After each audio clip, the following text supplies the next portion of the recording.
The Chicago Bears seem to have everything lined up to be a contender moving forward, but as a Green Bay Packers fan, I'm not going to let you forget that the Bears are still and will always be the same old Bears.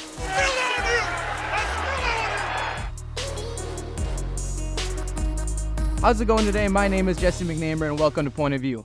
Before we get into it today, I just want to say we always appreciate your feedback and look forward to reading your comments like the one we've got here. Also, be sure to stay tuned to the end of this episode to see if you can guess today's trivia question down below. But to today's topic, is it time for Chicago to have a contending football team again? The Bears have been living every rebuilding team's dream the past 2 seasons, and it all started on January 8th, 2023. The Bears and the Houston Texans were neck and neck for the worst record in the league and the number 1 pick in the draft entering Week 18. If the Texans lost, they would secure the top pick. But with under a minute left in their game against the Colts, Davis Mills converted this 4th and 20 play from the 28-yard line for a touchdown and an eventual 2-point conversion to win the game and leave the Texans with the 2nd pick in the upcoming draft. With the 1st pick in hand, the Bears traded it to the Panthers for DJ Moore and a bunch of other picks that led to the eventual drafting of Caleb Williams a couple of months ago. That play could go down in NFL history with how much it's helped Chicago reshape their roster.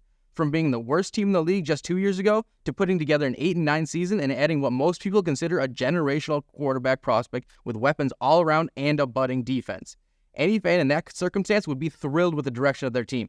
Watching your franchise savior under center tossing to Moore, Keenan Allen, and a top 10 pick in Rome Odunze is football heaven, and the fans in Chicago have every right to be excited for the future, especially with the team being featured on the upcoming season of Hard Knocks. The vibes are high, and Williams is feeling the love from his new teammates. Here he is talking about the roster built around him. That's been the biggest part for me is the teammates. And then obviously when we get out there, the ebbs and flows of practice and things like that. This whole thing, this whole process, just starting for me, being the Bears QB is obviously new for me. So them being graceful and encouraging has been huge for me. That's, I would say, probably been the biggest thing for me. Through text message, call, even on the practice field, them just believing, seeing, and seeing the vision that we all have, and being graceful with me, knowing that I'm pretty tough on myself, but they see right through it and understand that. Honestly, good for Bears fans. It's been rough out there for decades, and they finally have a clear path and vision they can get behind. For any other team, I'd say just about nothing can go wrong, but this just isn't any other team. The Bears are a special case of heartbreak after heartbreak since I've been alive, and their delusional fan base has eaten up the hype many times before. The problem with the expectation in Chicago is that it never, ever goes well. Just in the past 15 years, there's the double doink, Randall Cobb on 4th and 8, a 42-0 deficit at halftime of Sunday Night Football, choking a 28-7 lead. I could just go on and on and on.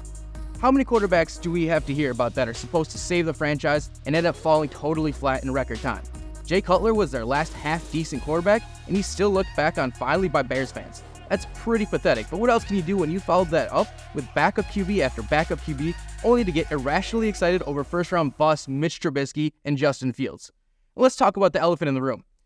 You have been and will continue to be overshadowed by the Green Bay Packers. You and I both know that any sort of turnaround in Chicago has to start with consistently beating the Packers, and you couldn't be further from it.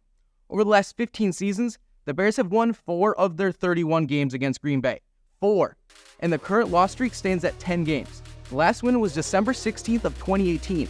Thank You Next and Sicko Mode were the top charting songs the last time the Bears beat the Packers. And maybe the worst part is that there's absolutely zero way any Chicago fans can hide from this narrative because the players themselves feed into it year after year.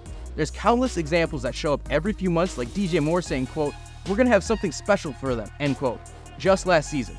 Spoiler, they didn't have something special. Now you've already tainted your brand new franchise QB by getting him caught up in something that he doesn't understand the magnitude of. Here's Williams embracing the loser energy that Chicagoans have embodied. Green Bay sucks! Green Bay sucks! Come on! Nothing against Williams here. He doesn't know any better, and I know if I were a fan of the Bears, I'd get pumped about a clip like this. But that's because Bears fans don't live in reality. They've lived in a dystopian phase of their fanhood for so long that having a real team to root for makes them look like fish out of water. Now I'll admit, this is the best chance at getting back into contention since their NFC Championship appearance in 2010 when they lost to the Green Bay Packers, of course. But call me a sucker. I gotta see it to believe it. I mean, 10 straight losses is pretty tough to do even if you're trying to lose. And I know just one win in this year's 2-game series will have the Bears thinking Super Bowl and talking trash that their team won't and has never backed up. So enjoy the rose or orange and blue colored glasses for now. Anyone can talk before the games have been played, but I'll sleep better knowing my franchise quarterback has already shown his worth in the league with a team that's proved to employ elite signal callers. The Bears just couldn't be further from that, and they'll be back to reality in due time. And again, none of this is personal about Caleb Williams. For more on how he's their best and maybe only shot to regain relevance, check out this past episode of Point of View. And the moment you've been waiting for, here's the answer to today's trivia question. We appreciate you tuning in to this episode of Point of View, and we will see you in the next one.